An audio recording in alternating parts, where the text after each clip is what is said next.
All right, Shalom. I want to start off by giving our praise, honor, and glory due to Yahweh, Bahashem, Yahweh Shai, Bahashem, Rakakwadash. I'd like to give double honors unto the apostles and the elders of Great Millstone, who I learned this truth from, and I'd like to say peace and salutations unto the hopefully elect. And today, it's going to be a video on, adultery. I came across, a couple videos where now I guess there's going to be a law in 2026 where it's going to be illegal, to commit adultery when people fail to realize that adultery is already illegal in the scriptures, So that's what I'm going to entitle this, adultery is illegal in the Bible, in which it is, man. That's a penalty, not only a penalty, but it's a sin unto death, man, So I'm just going to play a couple clips, and then bring out a few scriptures, Lord willing. This lesson is edifying and straight to the point. And, this first clip, that I'm going to play is from, this woman is Tay Baby. Some brothers may be familiar with her. The woman that's pretty much, for men's rights, that pretty much gets on these other women's ass about how they, treat men and all of that. Wish she makes good videos, but certain things she says in this, I will have to disagree, So let's get into it. And before I play these clips, these two clips that I'm going to use are being used for educational purposes only. I'm not making any money off of anyone else's content. So this is fair use. Finally, it's our time to shine. Finally, as someone who has never fucking cheated a day in their life, in 2026, they're making it illegal to cheat. Well. If you thought you were gonna dip your triple dipper chicken nugget into another motherfucking bitch, it ain't gonna happen anymore, mother sucker. Cause now you're gonna get your shit pumped in prison if you keep it the fuck up. You ain't gonna cheat on me. You ain't gonna give me your last name. You ain't gonna be getting me all creamed up and happy in the bedroom. Have me thinking, my man, oh my God, just for Keisha with the oiled up titties down the street to get a piece of my Kit Kat? Hell nah. Hell yes. Donald Trump is enforcing this? Wow. Kitties, do we hear that? Christina's not here.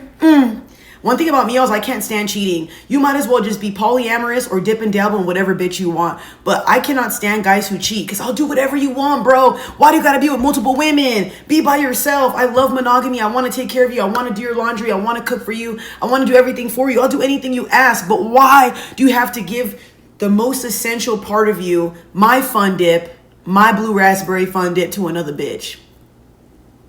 I got Megan knees for a reason. I go to the gym for a reason. Do you see this? Do you see I go to the gym for a reason? Don't fucking play with me. And one thing about me, my man is my man. I will knock a bitch upside her head for fucking with a man like mine. You think that man's gonna be picking me up over his shoulders and then doing it to you too? Hell nah. Thank you. Everybody cheers, ladies. Ladies, clink. You guys always ask me, am I for the girls? Hell yeah, I'm for the girls. Clink. Let's clink our glasses, ladies.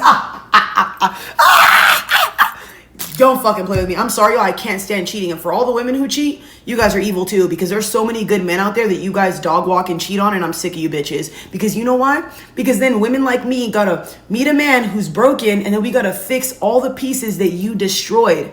I should get you by your motherfucking lips or your eyelashes. Don't fuck with me. Don't fuck with men. Don't fuck with people's hearts, y'all. I'm so glad. Amen. Merry Christmas. Hallelujah. Like I said, there's no point of getting married if you're going to be dipping and dabbling to other women. I think this generation has normalized cheating and normalized sleeping around a lot because you guys don't have no type of self-control. It's not hard to stay inside of your house, keep your hands to yourself, and keep your mouth off other people's peepees. Do you see how I'm sitting in my house by myself with my gatita? Look it. After I just got off of the gym and my man's at work, do you see how I'm not over here getting my buns fucking pumped because I got a man? You see that? Do the same. It's not hard. Find a hobby, ho. You know what I mean? Go do something. Go clean. Ponte a limpiar, pendeja. ¿Qué estás haciendo? Don't fucking cheat. And don't piss me the fuck off. But yes. Sorry, guys. Have a good one. Te miro. Adios. Finally. And, pretty much she's happy that people are going to get, arrested or sued for committing adultery when in the scriptures the penalty for that is being put to death, which, I'm going to grab that. But the one thing I have to say, is that you women, you Israelite women in particular, of all 12 tribes, is that you need to get over the fact that Israelite men can and will have multiple wives. Like, a lot of y'all have to get over that, man. The whole concept of monogamy is BS. You women are supposed to be monogamous, meaning you're only supposed to have one husband. But meanwhile, men are polygynous by nature, meaning, we're able to deal with multiple women.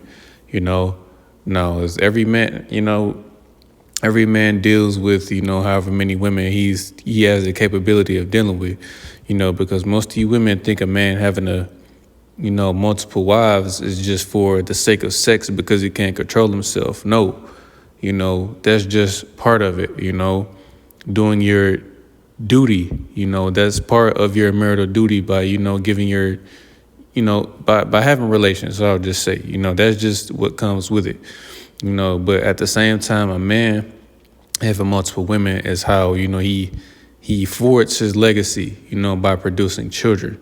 That's the whole point of the act of sex, is to bring forth children. To do what? Forge your legacy, especially if you have a son, because then your lineage is going to continue through your son, so forth and so on, But a lot of you Israelite women, you have to get over that, man, because that's how it's going to be in the kingdom. We're going to have multiple women, so why not deal with it now? And even before we get to the kingdom, it's going to be like that, man.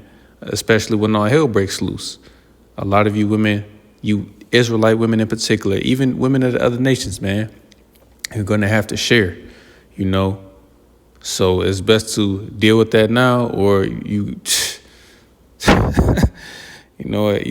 or when all hell breaks loose, then you trust and believe me, you won't have a problem sharing, man.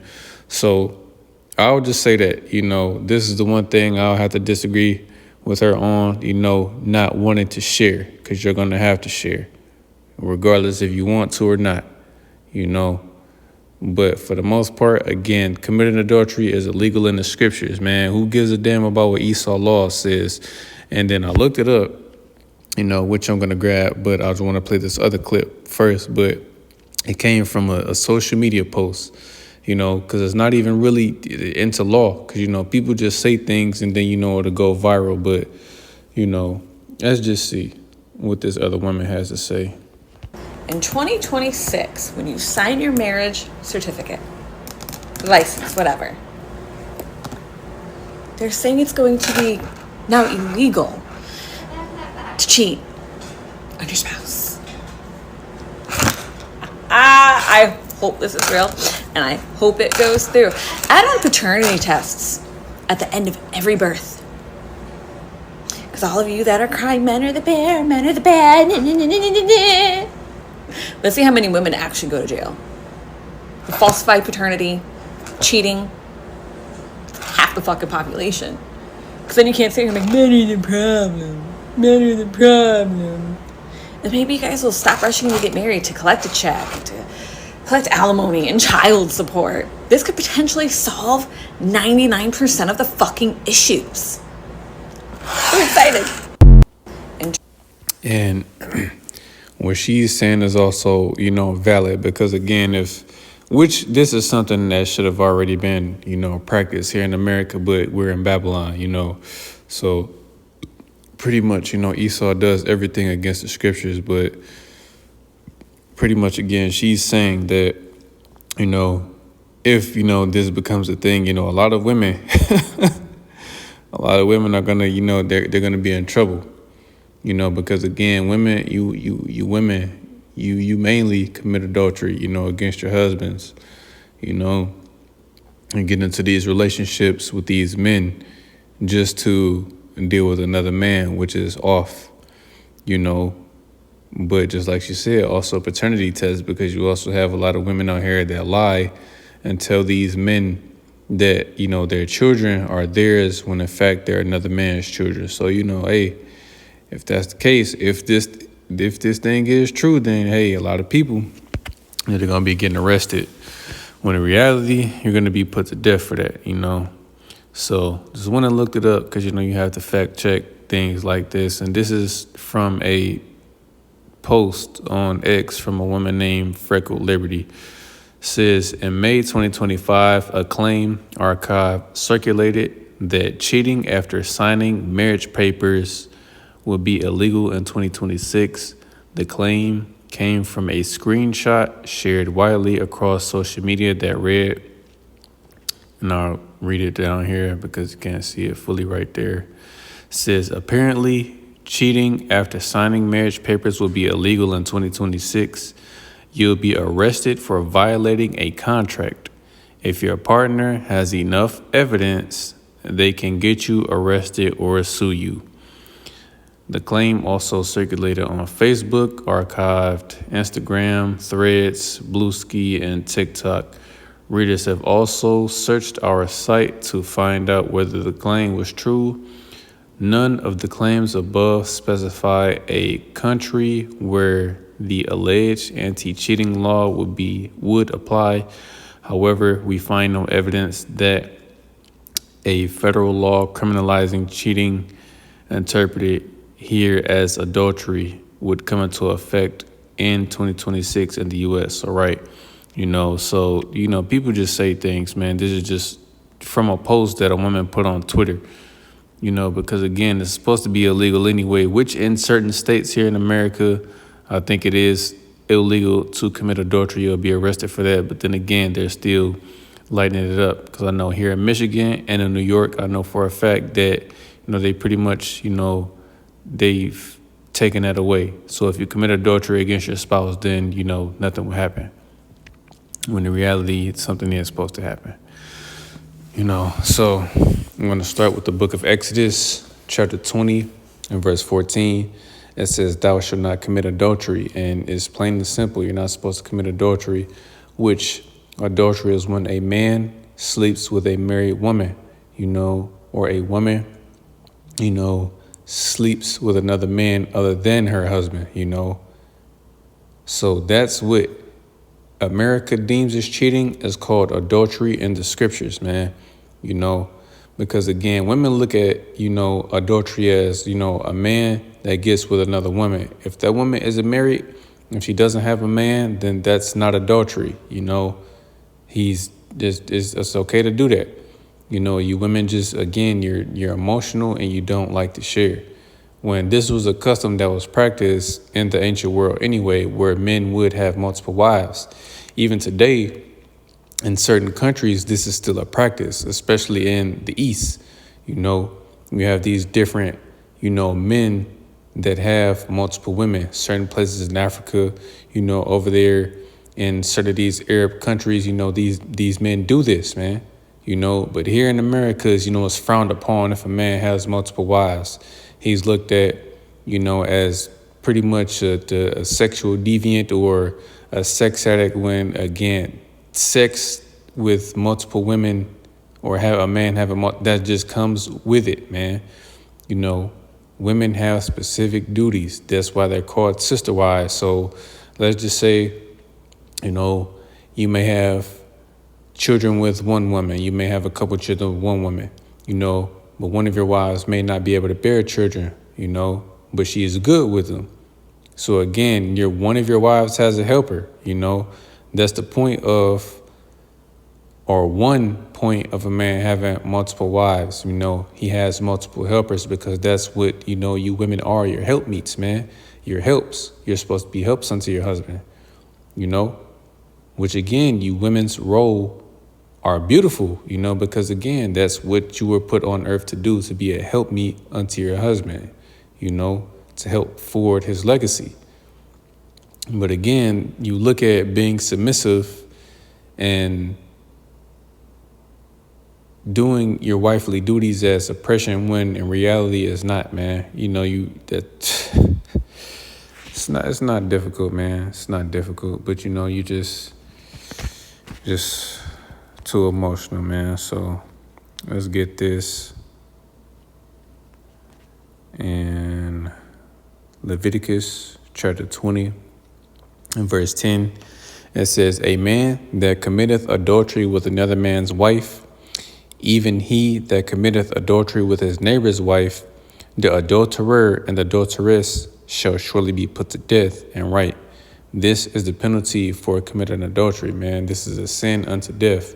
So damn what Esau's law is talking about, you're supposed to be, or they'll throw you in jail for it. No, you're supposed to be put to death, because when you commit adultery, with another man's woman, or if a woman steps out on her husband, again, you're ruining, households like that, man, because again, you don't know what a man and a woman does behind closed doors. What a man does with his woman, that's his business, So you going behind, another man to sleep with his woman, that's sick, man. That is sick. And a lot of you guys, this is why a lot of you are going to be put to death, man. And even King Solomon said this, right? So this is Proverbs chapter 30 and verse 18.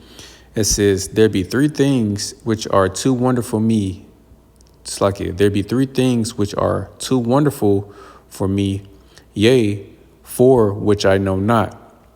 The way of an eagle in the air, the way of a serpent upon a rock, the way of a ship in the midst of the sea, and the way of a maid, it's like, and the way of a man with a maid. So, right, he's saying, these things are too wonderful for me to know, and the last one being, he doesn't know the way between a man and a maid. So, meaning, what a man does with his woman, as long as it's lawful, that's none of his business, So, what you do with your woman is your business, But again, if you commit adultery, then again, man, you'll be put to death for that, because again, this isn't a joke, man, because again, things like this are taken lightly.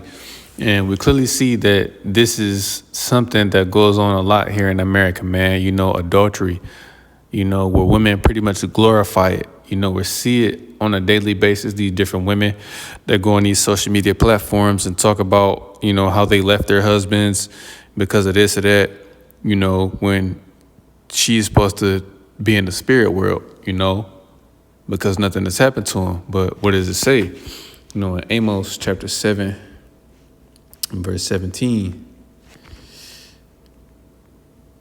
it says, therefore, thus saith the Lord, thy wife shall be an harlot in the city, and thy sons and thy daughters shall fall by the sword, and thy land shall be divided by lying, and thou shalt die in a polluted land, and Israel shall surely go. It's like it, and Israel shall surely go into captivity forth of his land.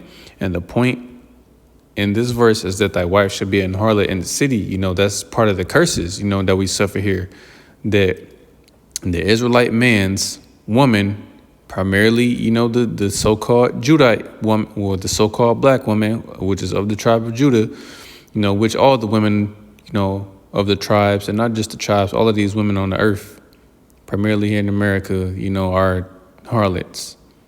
Well, I won't say all women, but the women here mainly in America, they're harlots, man, because again, none of them are virgins. You probably have a better chance finding gold here in America than you do finding a woman that's a virgin, and that's just keeping it real,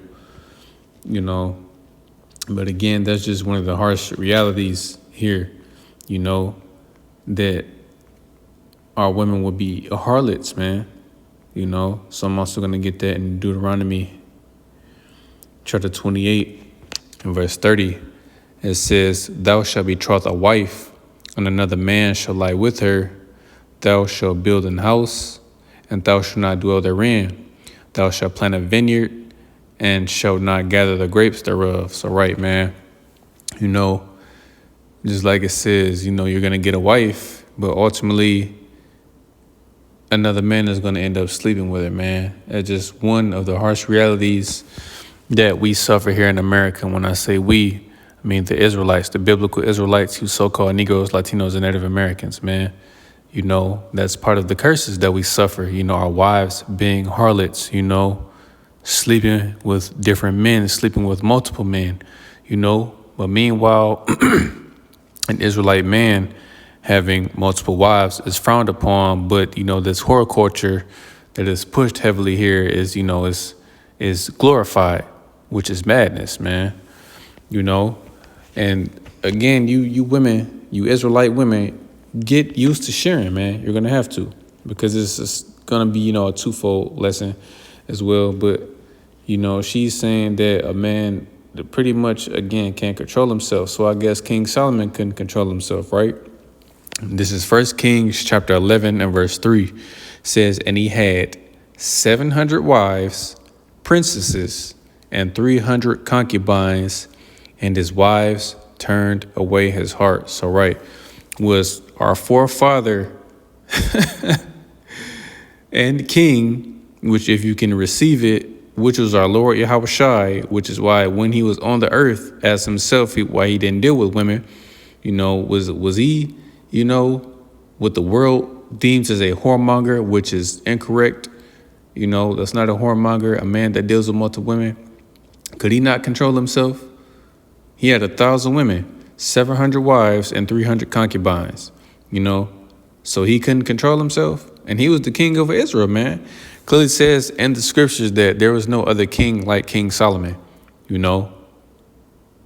So was he unrighteous or, you know, an uncontrollable man? Was he a sex addict because he had these multiple women when this is how we're going to live in the kingdom, you know, to bring back the nation? Does it not say in the scriptures that 2/3 of the nation of Israel are going to be destroyed? How are they going to be brought back? By way of a man having multiple women, you know? And just like the apostles say all the time, we don't need the Israelite woman of any tribe to bring back the nation. We can, you know, get with any woman, you know, to bring back, you know, our nation, to pretty much create another Israelite, you know. As long as the father, you know, whatever man gets with a woman, doesn't matter of her nationality, as long as that man is an Israelite, then an Israelite is going to be produced from that birth, you know. So you women have to get over that, man, you know. Get used to sharing, because again, once all hell breaks loose, a lot of you, I say it all the time, a lot of you women are going to be left defenseless, man. I'm going to prove that. So let's go to the Apocrypha. Let's get 2nd Esdras chapter 16 and verse 33. It says, the virgin shall mourn, having no bridegrooms. The women shall mourn, having no husbands. Their daughters shall mourn, having no helpers. And like, what does this sound like, man? Why are these different women going to mourn? It says they're not going to have any husbands. Why aren't you going to have any husbands? Verse 34 explains it. And it says, in the wars shall their bridegrooms be destroyed, and their husbands shall perish of famine. And right, man, a lot of men, you know, in this current age, you know, and this, you know, during the brink of World War III, because again, a draft is coming and it's going to happen. The elect men are going to be preserved from that. But all of these worldly men, you know, out here, especially, you know, these YNs, you know, these young niggas, a lot of them are going to be drafted. A lot of you women that have husbands now, you know, that aren't in the truth, they're going to be drafted they're going to be drafted to go and fight in this Third World War, you know, over there in the region of Saudi Arabia. If it's not exactly Saudi Arabia, it's over in that region, you know, in particular, over there in the East. Once they get drafted, once they get shipped over there, they're not coming home. They're going to die over there, you know. So what are you women going to do then? You're going to be searching for a man to protect you from the things that are going to be going on here in America, right? So you don't want to share now, but what does it say in Isaiah chapter 4 and verse 1? And it says, and in that day, 7 women shall take hold of one man, saying, we will eat our own bread and wear our own apparel. Only let us be called by thy name, to take away our reproach. And right, man, A lot of you women are going to be thinking about that shit, in the midst of trouble. Oh, well, I don't want to share it. No. Some of you may even be trying to, find other women to bring to a man of the Lord. Those of you that are slated to be saved, even sisters that aren't in the truth, but, certain of you women out there that are slated to be saved, again, you may even, find other women to bring to that man, Why? Because, again, you're going to have to share. And it says 7, it can be any number of women, man, because 7, is just a number that just represents completion. It could be any number of women. It could literally be 7, 10, 12, 20, however many the Lord has slated for that particular man in that day. You women are going to have to share. So get over it, A man having multiple women is not a bad thing. That's just that Americanized bullshit that you were taught. You women only are supposed to have one husband, but a man, really any nation, but especially an Israelite man, he can have more than one wife. And we have, a few examples, but again, I just gave one. Another example is, our forefather Abraham, he had multiple wives. Jacob, he had multiple wives. Again, I gave King Solomon, just a couple examples, man. There's nothing wrong with that. If the Lord didn't want, men to have multiple wives, especially Israelite men to have multiple wives, then it would have been written, oh, an Israelite man is only supposed to have one wife. It says a bishop, is only supposed to have one wife. But again, that's not the case for all Israelite men, so that's okay. So the main point of this video is that, man, adultery is illegal in the scriptures, and that you women, you Israelite women, you're going to have to learn to share, especially when all hell breaks loose, So, Lord willing, this lesson was edifying. I want to give all praise, honor, and glory due to Yahweh, Bahashem, Yahweh Shai, Bahashem, Rakakwadash. I'd like to give double honors unto the apostles and the elders of Great Millstone, who I learned this truth from. And I'd like to say peace and salutations unto the hopefully elect. Till the next time I say Shalom.